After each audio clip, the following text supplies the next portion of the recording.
البدع والأهواء، أهل البدع العقائدية وأهل البدع السياسية. نقول بيننا وبينكم السلف، بيننا وبينكم الكتب، كان فيقول البدع بيننا وبينكم. Kaifama tasarrafa ghairu makhluk, kalamullah ghairu makhluk. Al-Quran bagaimanapun dia diperbuat, maka dia adalah kalamullah dan bukan makhluk.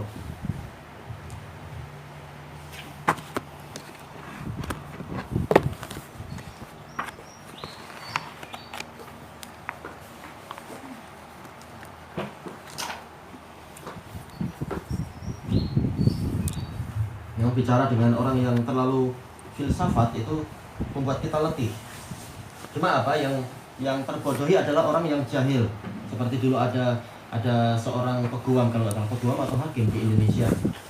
Ketika dikatakan kita harus selalu tegak di atas kebenaran, nah, dia jelas orang paham apa maksudnya, tapi dipusing. Dia menyatakan dipusing dan dipesong. Kalau kita tegak di atas kebenaran berarti kita menginjak kebenaran. Padahal jelas paham apa maksudnya. Pusing. Maksudnya adalah dimanapun kita berjalan harus ikut rute kebenaran. Yang menghinakan sesuatu yang jelas jadi tidak jelas memang. Kalau ahli kalam itu Pusing-pusing. Bismillahirrahmanirrahim. Masih di muka surat yang ke-33. Qala Imam Ibnu Utsaimin rahimahullahu taala, wan nisyan, udzur yang kedua, manik yang kedua, penghalang beban syariat, an-nisyan, masalah kelupaan. Zuhulul qalbi an syai'in ma'lum, yaitu lalainya hati dari sesuatu yang telah dia tahu. Dia sudah tahu tapi apa? Tidak selalu terjaga, tidak selalu tersadar. Kita semua seperti itu. Bahkan Nabi pun terkadang lupa. Allah Ta'ala menakdirkan Nabi terkadang lupa untuk apa? Untuk sebagai pensyariatan. Kalau lupa maka sujud sahwi. Kalau lupa maka apa? Saling mengingatkan ayat dan seterusnya. Famata fa'ala muharraman nasiya fala syai'a alaih. Maka bila mana dia berbuat sesuatu yang diharamkan dalam keadaan lupa, maka dia tidak berdosa. Kaman akala fis siyami nasiya, seperti orang yang makan di dalam suasana puasa tapi karena lupa, maka dia tidak berdosa. Tapi apa kalau sudah diingatkan jangan marah-marah. Ingatkan nanti lah kalau saya sudah kenyang. Nah itu salah. Berarti sudah ada niat enggak baik. Tayyib wa mata taraka wajiban nasiya fala syai'a alaihi hala nisyani. Dan bila mana dia meninggalkan sesuatu yang wajib dalam keadaan lupa, maka dia tidak berdosa ketika dia lupa. Nah ini bagus.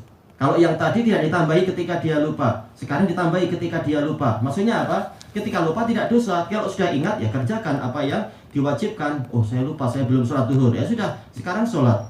Jangan sudah lupa sudah dimaafkan, nggak usah sholat. Bukan begitu. Maka apa? Bayar yang menjadi hutang tadi. Hutang sholat tadi. Walakin alaihi fi'luhu idza dzakarah, tetapi dia wajib mengerjakannya apabila dia ingat. Liqaulin Nabi sallallahu alaihi wasallam, berdasarkan sabda Nabi sallallahu alaihi wasallam, man nasiya sholatan falyusalliha idza dzakaraha. Barang siapa lupa sholat, maka hendaknya dia mengerjakan sholat tadi apabila dia mengingatnya. Kalau sudah ingat maka kerjakan. Baik. Diriwayatkan oleh Al-Bukhari dan juga oleh Muslim. Nah, hadis Anas dan yang lain. Wal ikrah, yang ketiga adalah keterpaksaan. Apa itu? Ilzamu syakhsi bima la yurid. Yang namanya paksaan, ikrah. Paksaan adalah yaitu mengharuskan atau diharuskannya seseorang melakukan apa yang tidak dia inginkan. Nah, ini namanya ikrah. Tayyib, faman ukriha ala syai'in muharram, walaupun tentunya ada dobitnya dan ini dibahas panjang lebar dalam kitab lain, sebenarnya bukan kitab ini. Kapan dikatakan terpaksa, kapan dikatakan belum terpaksa kamu, misalkan. Ada dobitnya, ada apa batasan dan kriterianya.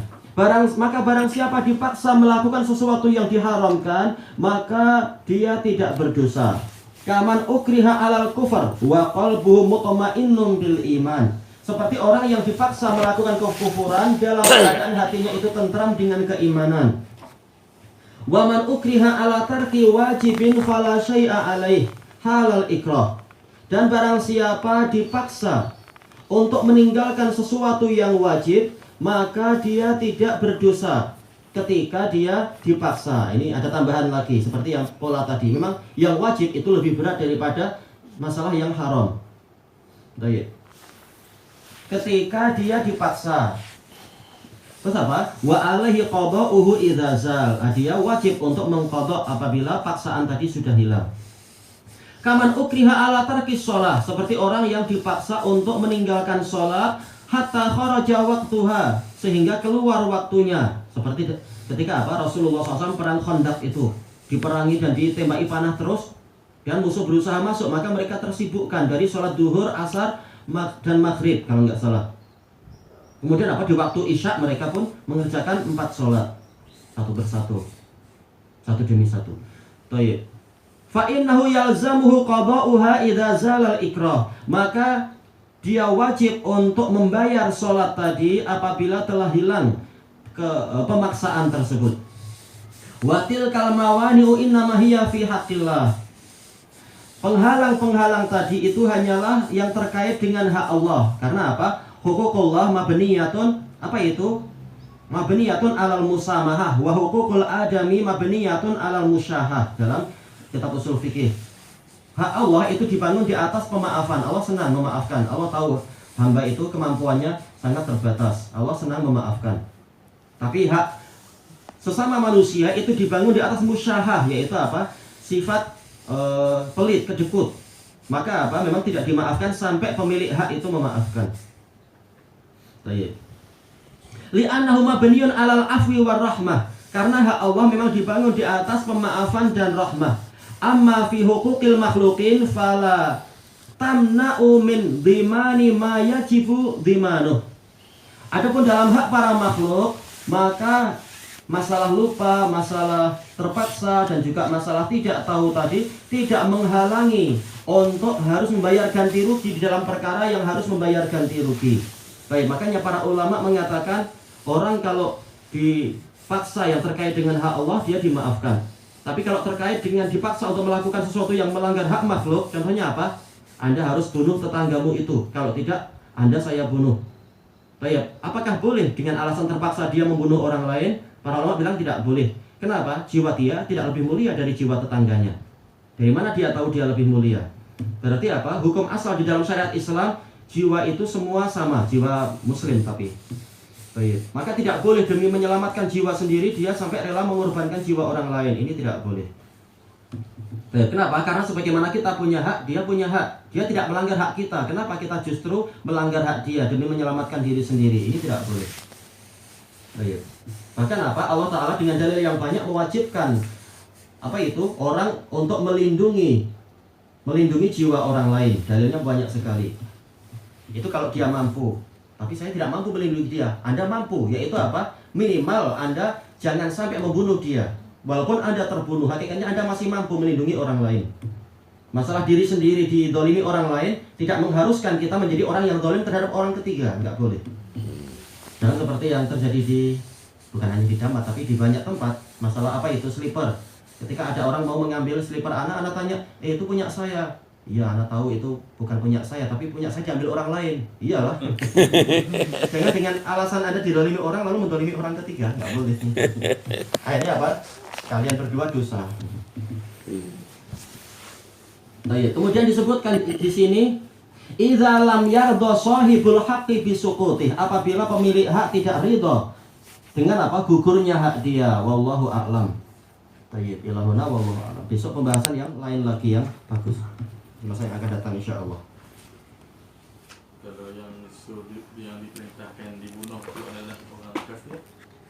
Nah itu pembahasannya lain. Yaitu apa? Kalau dia adalah kafir dzimmi, maka apa? Tidak ada kisos, tetapi apa? Dia tetap dosa, nggak boleh. Cuma apa? Dia membayar dia dan puasa 2 bulan berturut-turut. Karena apa? Jiwa kafir tidak sama dengan jiwa muslim walaupun sepenuh bumi orang kafir. Tapi masalah dosa dia dosa. Cuma tidak sampai kisos. Masalah dosa haram.